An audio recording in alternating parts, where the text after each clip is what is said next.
Bueno, pues vamos a empezar. Lo primero, marcar la línea del horizonte. Pensar en el encuadre, dónde va la figura.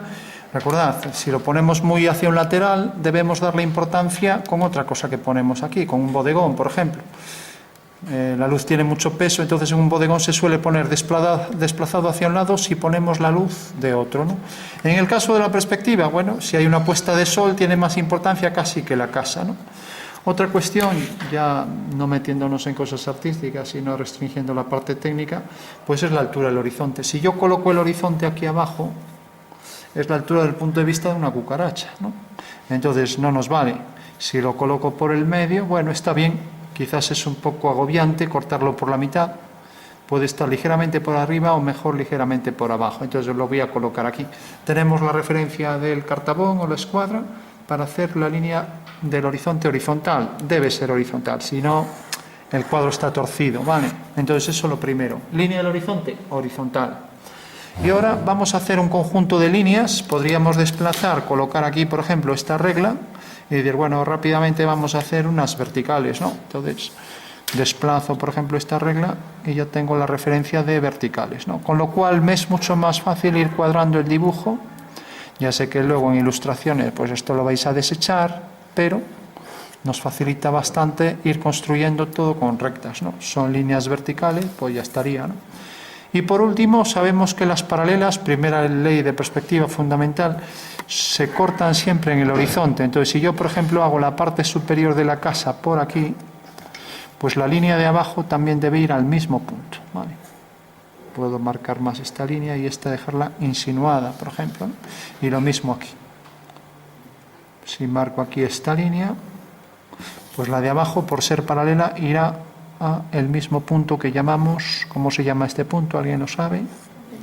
Punto de fuga, ¿no? Punto de fuga, lo llamaré F y F'. Bueno, ley fundamental de la perspectiva, todas las paralelas tienen un punto de común. Y si esas paralelas son líneas horizontales, como pasa aquí, van al horizonte, ¿no? Pensemos ahora, por ejemplo, en el primer tejado. Quiero que, ya sabéis que en un tejado cualquiera, bueno, los faldones pueden no ser iguales, pero vamos a poner los dos faldones del mismo tamaño. O sea que este sería un faldón y este el otro. O sea que este punto debe estar centrado. ¿A alguien se le ocurre cómo centrar en este cuadrilátero? Una cruz, exacta. Las dos diagonales me definen ahí ya la posición del centro de este cuadrilátero. Ese es el centro real del cuadrilátero. Con lo cual ahora sé que sobre esta línea es en realidad esta de aquí, lo veis, ¿no? Bueno, con lo cual ya puedo trazar, por ejemplo, un faldón con esta pendiente. Recordad que aunque ahora haga todo a ojo, todo esto se va a poder calcular en perspectiva, con toda precisión, ángulos, distancias, todo. Aquí casi me coincidió esta línea, ¿no? Solo decir que esta línea y esta forman parte, como veis aquí, estas 5 líneas forman parte del mismo pentágono, ¿no? ¿Qué quiere decir eso? Pues quiere decir que si yo prolongo esta línea, y hay gente suspirando a estas alturas. Si prolongo esta línea, pues necesariamente la fuga quedará sobre la vertical por la otra fuga, ¿no? Otro descubrimiento de perspectiva, o sea que al hacer ahí una línea vertical, necesariamente esa vertical quedará aquí. F segunda, vale. Bueno, otra ley de perspectiva. Entonces decía, si hacemos dos tejados paralelos, imaginaros que aquí, por ejemplo, coloco otro tejado o aquí mismo en esta línea ya que la tengo. Voy a colocarla aquí, puedo ampliar la casa, voy a hacer que tenga este suelo ahora. Aquí. Entonces la casa va a venir hasta aquí abajo para hacerla más grande y colocar con más comodidad el tejado. Entonces ahora digo, bueno, voy a ampliar aquí un detalle, entonces ya sabemos que las paralelas se cortan en aquel punto de fuga, prolongamos las líneas, traemos aquí una vertical, ahora ya lo hago casi sin tomar de referencia las verticales y sé que este prisma llegará hasta aquí. De manera que ahí tenemos otra línea vertical. Bueno, pues fijaros que sobre este bloque voy a poner otro tejado. Quiero que sea paralelo a este, como decía, ¿no? Entonces, como es paralela a esta, ¿qué decíamos? Que las líneas paralelas siempre, vedlo aquí, las paralelas tienen un punto en común. Eso quiere decir que la línea de atrás del tejado va a esta misma fuga. Pero si coloco aquí otro tejado y quiero que sea paralelo al de arriba, pues irá a la misma fuga. Se ve, ¿no? Y lo mismo, este es paralela, va a la misma fuga. Con lo cual ya puedo decir que ahí tengo el tejado que es paralelo al que tengo ahí en la parte superior, ¿vale? Bueno, por último, calcular aquí distancias iguales sería algo más complicado, pero bueno, podríamos ir haciendo particiones. Entonces, si yo, por ejemplo, dibujo aquí dos diagonales, porque claro, calcular aquí una división a tres partes, ya hace falta utilizar algo que veremos más adelante, puntos de medida, etc. Entonces, fijaros que este es el punto medio, ¿no? Y puedo hacer nuevas divisiones. Entonces, dibujaría aquí, por ejemplo, pues otras dos diagonales, y vuelvo a tener aquí otra vez un punto medio para trazar aquí esta división. Y vuelvo a hacer aquí otras dos diagonales y tengo aquí otro punto medio. Con lo cual, efectivamente, tengo aquí tres fragmentos que son iguales, ¿vale? Los veis, ¿no? El cuarto ya no lo voy a utilizar, ya que decía que los arcos deben estar concebidos dentro de esto. Luego veremos que esto realmente en el espacio sea un cuadrado, eso lo calcularemos. Si hago aquí las diagonales, pues ya sé que por el punto de intersección pasará este arco. ¿Y alguien sabe qué nombre tiene esta curva?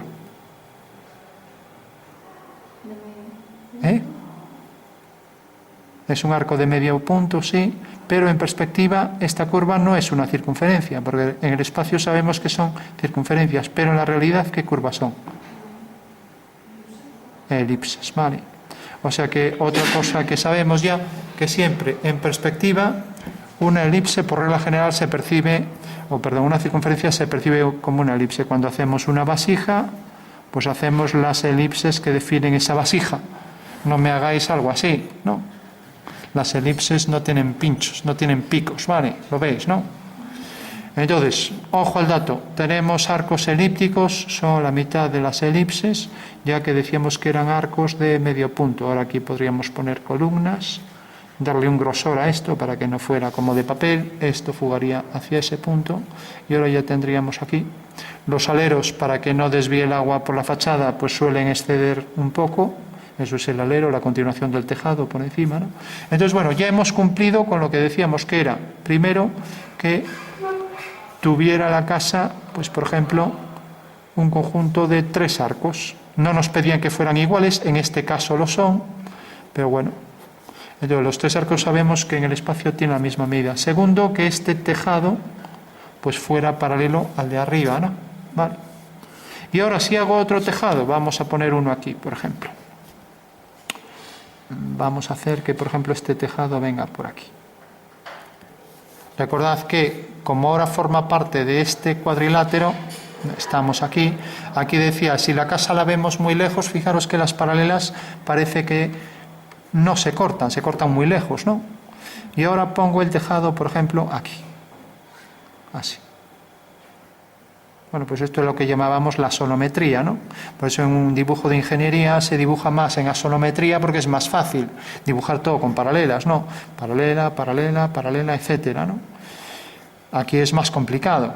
Este es dibujo para artistas. El dibujo técnico utiliza más las asonometrías, ¿no?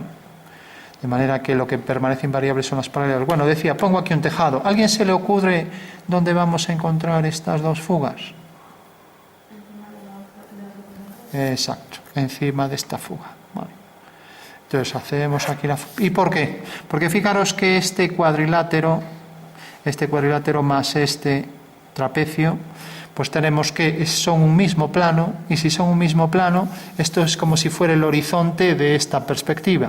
Entonces, todo lo que esté en cualquiera de estos planos tiene sus fugas sobre esta línea. Por tanto, ahora ya sé que si hago aquí, por ejemplo, un tejado, vamos a ponerlo aquí, es un tejado que tiene aquí la fuga F4, bajamos aquí una línea vertical, traemos esto por aquí. Claro, casi parece en paralelo un romboide y no da la impresión de que sea un tejado, pero bueno, por efecto de la perspectiva y ahora hacer que las líneas concurran en aquel punto, ya se va a percibir más. Aquí tenemos entonces la paralela, sabemos que esta línea, por ser paralela a esta, va también a la misma fuga. Bueno, pues ya tenemos entonces aquí otro tejado que tiene, como vemos, esas dos mismas fugas. Bueno, ¿se entiende lo de los tejados? Sí. Bueno, pues recordad, siempre que haya líneas paralelas, pues siempre deben concurrir en un mismo punto. Y si esas líneas, como pasa aquí, pertenecen al mismo plano, como veis aquí en asonometría, pues necesariamente esas líneas deben estar sobre la fuga que corresponde a este punto, ¿no? Sobre la vertical en esta fuga. Claro, esto pasa con la vertical porque todas las líneas de la casa son verticales. Si yo hubiera hecho la casa vista desde arriba, la hubiera visto de esta manera y entonces ya no se cumpliría eso. Sería este caso. Cuando vemos una casa desde arriba, pues entonces también tenemos que aquí va a fugar hacia abajo todas las líneas de la casa. Imaginaros que estamos viendo desde un balcón la casa de enfrente y la vemos así, ¿no?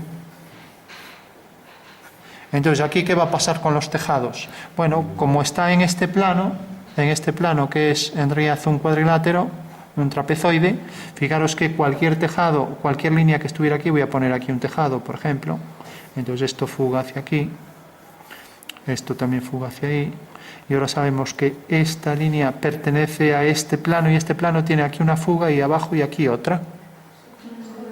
Vaya. Que fijaros que teníamos aquí este plano, ¿no?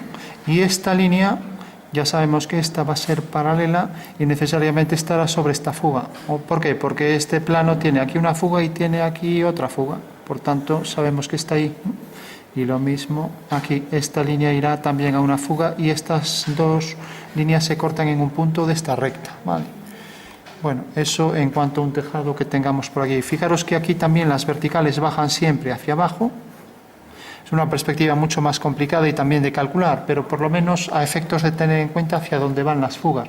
Fijaros que si, por ejemplo, aquí tuviéramos ventanas, irían hacia abajo, voy a poner dos ventanas, ¿no? Y si aquí, por ejemplo, tenemos una diagonal, las dos ventanas son iguales, pues esta diagonal tiene aquí la fuga. Bueno, pues la diagonal de esta otra iría a la fuga al mismo punto de esta línea del horizonte, porque esto es como si ponemos así la perspectiva, ¿vale? Bueno, pues es una ley más avanzada de este tipo de perspectiva. Aquí esto se llama perspectiva lineal o cónica, en este caso oblicua, porque la casa parece oblicua, ¿no? Y esta es una perspectiva de cuadro inclinado, ¿vale?